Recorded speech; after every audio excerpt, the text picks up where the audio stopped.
মাননীয় প্রধানমন্ত্রী। ধন্যবাদ মাননীয় স্পিকার, ধন্যবাদ মাননীয় সংসদ সদস্য। বর্তমান সরকারের ইশতেহারে দেশের সকল প্রাথমিক বিদ্যালয় শিক্ষকদের শিক্ষার মান এবং দক্ষতা বৃদ্ধির লক্ষ্যে বিশেষ প্রশিক্ষণ কর্মসূচির আওতায় আনার ওপর গুরুত্ব প্রদান করা হয়েছে।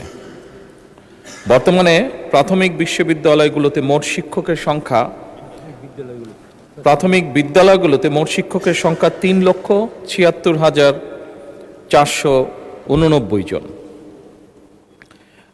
এর মধ্যে চতুর্থ প্রাথমিক শিক্ষা উন্নয়ন কর্মসূচির আওতায় ইতিমধ্যেই 1,30,000 শিক্ষককে ইংরেজি বিষয়ে প্রশিক্ষণ প্রদান করা হয়েছে।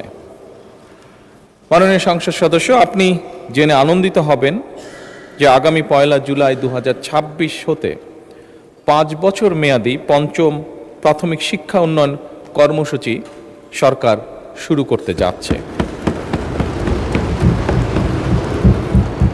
এবং এই কর্মসূচির মাধ্যমে অবশিষ্ট যে শিক্ষকবৃন্দ আছেন তাদেরকেও ইংরেজি বিষয়ে শিক্ষা প্রদানের পরিকল্পনা বর্তমান সরকারের রয়েছে।